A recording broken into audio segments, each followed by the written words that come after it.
আমরা দেখছি পুলিশ আস্তে আস্তে দায়িত্বে ফিরে আসছে এবং এখনো খুব উল্লেখযোগ্য সংখ্যক পুলিশের বিভিন্ন পর্যায়ের কর্মকর্তা এবং কনস্টেবল পর্যায়ের লোকজন সবাই ফিরে আসেনি। তাহলে এই পুলিশকে কিভাবে কাজ করানো যাবে? এবং আমরা এখনো পুলিশকে যখন বিভিন্ন জায়গায় দেখি, তাদের শরীরী ভাষায় কনফিডেন্স দেখি না। বিভিন্ন জায়গায় শোনা যায় থানার বাইরে তারা যেতে চান না, বিশেষ করে সন্ধ্যার পর। ঢাকা শহরে তো আমরা দেখছি প্রায় সব রাস্তায় সন্ধ্যার পর ট্রাফিক পুলিশ থাকে না। সো তারা এতটাই ইনসিকিউর বোধ করছেন। কারণ আছে, নিশ্চিতভাবেই আছে। পুলিশের উপরে যা হয়েছে এই ঘটনার পর, 5 অগস্টের পর, সেটাকে কেউ অনিবার্যতা দেওয়ার চেষ্টা করতে পারেন। এটা একরকম অনিবার্য হয়তো ছিল, কিন্তু যা ঘটেছে সেটাকে আমরা কোনোভাবেই সমর্থন করি না। আমি এটা নিয়ে আলাদা করে কথা বলেছিলাম। আমি জানি শেখ হাসিনা চেয়েছেন বলে পুলিশ এরকম হয়েছে, এগুলো যুক্তি না, সত্যিই জানি। কারণ আইন বহির্ভূত কোনো কাজ করার জন্য পুলিশ আসলে বাধ্য নয়। পুলিশ আইন দেখিয়ে যে কোনো অন্যায় এবং অবৈধ আদেশ পালন করা থেকে বিরত থাকতে পারে। যাই হোক, পুলিশ যখন আসতে শুরু করেছে এবং আমরা পুলিশ ছাড়া বাংলাদেশে একটা মোটামুটি নিরাপত্তা নিশ্চিত করতে পারবো না, সারা পৃথিবীতে একটা আধুনিক রাষ্ট্র পুলিশ ছাড়া চলবে না, এগুলো সব আমরা জানি। কিন্তু পুলিশকে আসতে দেওয়ার ক্ষেত্রে সরকারকে যথেষ্ট রকম তৎপর বা করিতকর্মা কি আমরা দেখছি। একটা ঘটনা নিয়ে কথা বলতে চাই। একটা হেডলাইন এরকম, থানায় পুলিশ কর্মকর্তাকে লাঞ্ছিত করলেন বিক্ষুব্ধ শিক্ষার্থীদের একাংশ। এটার একটা ভিডিও আছে, আমি ভিডিওটা মন্তব্যে দিয়ে দিব, আপনারা একটু দেখবেন। সোমবার থানা চত্বরে এমন ঘটনা ঘটে, এই সময় শিক্ষার্থীরা থানার ভেতর থেকে টেনে হিঁচড়ে ওই পুলিশ কর্মকর্তাকে বাইরে নিয়ে যাওয়ার চেষ্টা করে। তবে আরেক দল শিক্ষার্থী এই পুলিশ কর্মকর্তাকে রক্ষায় এগিয়ে যান। এক পর্যায়ে বাদানুবাদের জের ধরে সেখানে ঘটে পুলিশ কর্মকর্তাকে নাজেহালের ঘটনা। খোঁজ নিয়ে জানা গেছে চাঁদপুর শহরের কোরালিয়া এলাকায় একটি অভিযোগের তদন্ত করতে গিয়ে পুলিশ কর্মকর্তা দুই পক্ষের রোষানলে পড়েন। পরে বিস্ময়িত শিক্ষার্থীদের জানা হলে তারা থানায় ছুটে যান। তারপরে এ নিয়ে কিছু কথাবার্তা আছে, চাপা উত্তেজনা আছে, দাপ্তরিক কাজ চলছে, ইত্যাদি ইত্যাদি। এরপরেই একটা নিউজ এসছে, সেটা হলো চাঁদপুরে যে ঘটনা ঘটেছে সেখানে সেই পুলিশ কর্মকর্তার কাছে ক্ষমা চেয়েছেন শিক্ষার্থীরা। মানে ক্ষমা আমরা করব কিনা, করা উচিত হবে কিনা, একটা কথা খুব সিরিয়াসলি মনে রাখা দরকার। থানা থেকে টেনে হিচড়ে পুলিশকে বের করে যে হেনস্থা করা হয়েছে, আপনারা ভিডিওটা যারা দেখেছেন তারা বুঝবেন।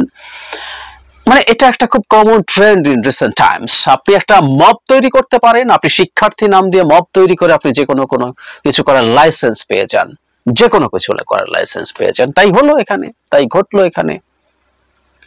একটা কথা মনে রাখা দরকার, এই রকম ঘটনায় যদি সরকার উল্লেখযোগ্য এবং ভিজিবল, যেটা দেখা যায়, এমন পদক্ষেপ না নেয়, এই ঘটনাগুলো ঘটতে থাকবে। এই যে একটা ঘটনা ঘটলো, থানা থেকে একজন পুলিশ অফিসারকে টেনে হিচড়ে শিক্ষার্থীরা, খুবই ছোট ছোট শিক্ষার্থীরা টেনে হিচড়ে বের করে নিয়ে যা ইচ্ছে তাই করছেন, হেনস্থা করছেন। এটা পুলিশের মনোবলে আবার নতুন করে বাধা তৈরি করলো। মনোবল তৈরি হওয়ার ক্ষেত্রে পুলিশ কিন্তু কনফিডেন্ট না হলে এই দেশে তার দায়িত্ব পালন করতে পারবে না। এই দেশে না, কোনো দেশেই সে তার দায়িত্ব পালন করতে পারবে না। কারণ পুলিশের দায়িত্ব সবার চাইতে আলাদা। সে অপরাধীকে কনফ্রন্ট করে, সে যখন অপরাধীকে কনফ্রন্ট করে তার মনোবল দরকার হয়, তার সাহস দরকার হয়। আর কোনো তেমন কোনো চাকরি নেই যেগুলোতে এটা করতে হয়। যে কোনো পর্যায়ে তার কাজই মোটা দাগে পুলিশ নন অপরাধীকেও ফেস করে, নন অপরাধীও পুলিশের কাছে যেতে হয় নানান সাহায্যের জন্য, নানান কাজের জন্য। এই যে আমরা ট্রাফিক পুলিশকে ফেস করতে হয়, কিন্তু মূলত তারা ডিল করেন অপরাধী এবং অনেক ক্ষেত্রে অনেক বড় বড় অপরাধীকে নিয়ে। সুতরাং বাংলাদেশে একটা যদি আইন শৃঙ্খলার রক্ষাকারী, আইন শৃঙ্খলার পরিস্থিতি যদি উন্নতি ঘটাতে হয় তাহলে সেটা করতে হবে। যে কথাটা বলছিলাম যে ক্ষমা চাওয়া কি যথেষ্ট, তারা ক্ষমা চেয়েছেন, আমি এটুকুকে অ্যাপ্রিসিয়েট করি, কারণ তারা বুঝতে পেরেছেন। কিন্তু আমি মনে করি এই ধরনের অপরাধের ক্ষেত্রে শাস্তিমূলক ব্যবস্থা নেওয়া দরকার, শাস্তিমূলক ব্যবস্থা নেওয়া দরকার।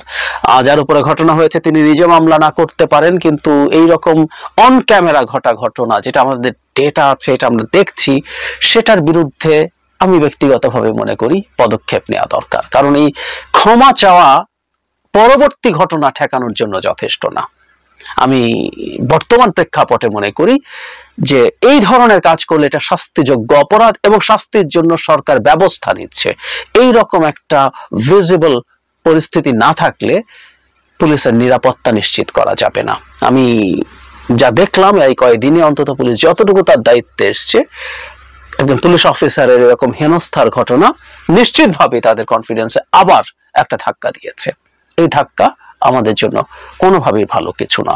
কিন্তু সরকার যদি পদক্ষেপ নেয় যে কোনো ফর্মে, আমি বারবার বলছি যে এটাকে আলটিমেটলি এটাকে ঠিকঠাক করা যায় কিনা, সেটাকে বাস্তবায়ন করা যায় কিনা জানি না, কিন্তু পদক্ষেপ নেওয়াটা আমরা দেখতে চাই। এটার জন্য মামলা হওয়া দরকার আছে।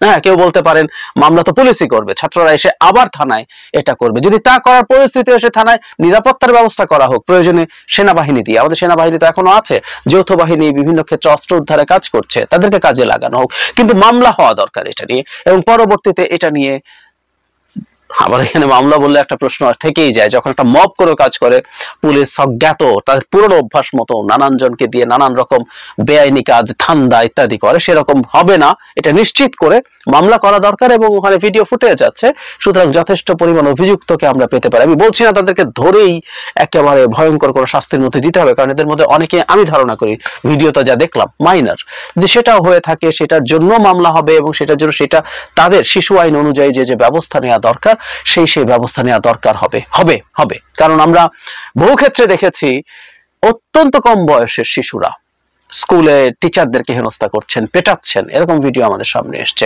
সুতরাং এই মব তৈরি, সেটা যদি শিশুরাও করে থাকেন তাদের বিরুদ্ধেও ব্যবস্থা নেওয়া দরকার ইমিডিয়েটলি, কারণ অনেক ক্ষেত্রে বুঝিয়ে বা আহ্বান জানিয়ে আসলে হচ্ছে না। ডক্টর ইউনূস গতকাল তার যে ভাষণ ছিল সেখানে আইন নিজের হাতে তুলে না নিতে আহ্বান জানিয়েছেন এবং বলছে শাস্তিও নেবেন, কিন্তু এই কথাগুলো মুখে বললে হবে না। সরকারের উচিত হবে বেশ কিছু ক্ষেত্রে পদক্ষেপ নেওয়া এবং সেটাকে মিডিয়ার মাধ্যমে ভিজিবল করা।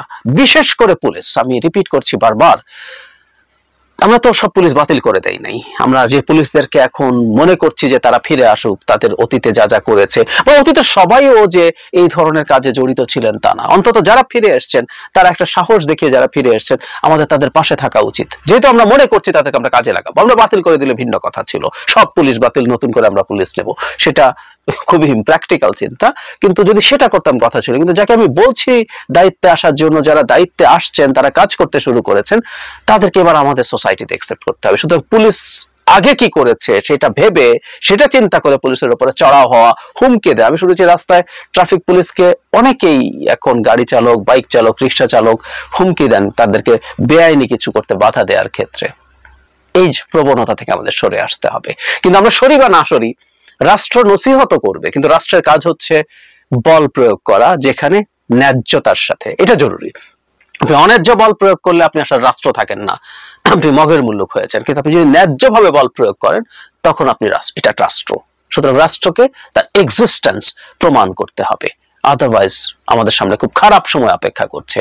সময় যত যাচ্ছে আমাদের বিজয়ের আনন্দ আস্তে আস্তে থিতিয়ে আসবে, তখন এই সংকটগুলো মাথা চাড়া দিবে, যেটা কোনোভাবে আমরা সহ্য করতে পারি না। আমরা এই কারণে অন্তত এই এত রক্ত দিয়ে, এত আহত হয়ে, এত মূল্য দিয়ে আমরা শেখ হাসিনাকে বিতাড়ন করিনি, এই কথাটা আমাদের মনে রাখা দরকার। সরকারকে বারবার বলছি, মানুষের বিজয়ের আনন্দ থিতিয়ে আসেই এবং এর মধ্যেই, এই অল্প সময়ের মধ্যেই এগুলো সারফেস করতে শুরু করেছে।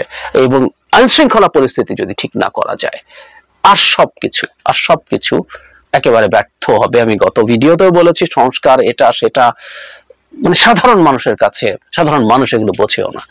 পুলিশ কেন কাজ করতে পারে না সেটার জন্য পুলিশের সংস্কার থাকুক, কিন্তু এক্সিস্টিং যে ডে টু ডে লাইফের যেসব নিরাপত্তা বিষয়ক, আইন শৃঙ্খলা বিষয়ক বিষয় আছে, সেগুলো পুলিশকে শক্ত হাতে ডিল করতে হবে।